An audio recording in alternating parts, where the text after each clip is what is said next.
And my loot crate came. And I've already opened it. So my mother helped me. It's got some awesome stuff. This is a t-shirt. Tracy would love it. It's a skull made out of kittens.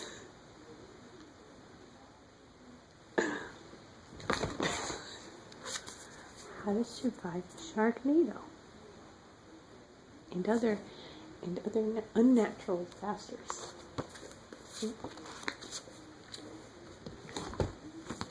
Of course, the Loot Crate magazine, which is in 3D, came with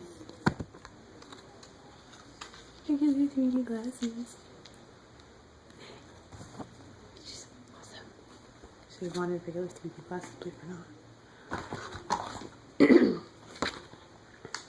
So, tattoos. Vampire bite, zombie bite, werewolf bite, zombie mouth scratches.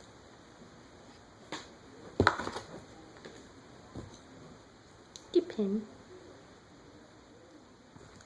Candy. This is pretty cool.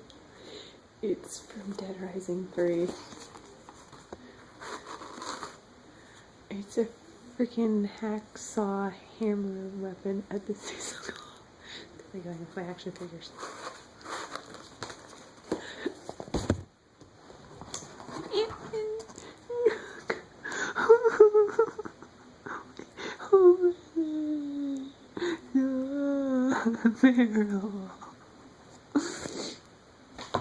And my very first, comic book ever. It's a Loot Crate. Walking Dead comic book. I love it. Criminal. Yes. Even the Toxic Waste Candy. Can't wait for next month.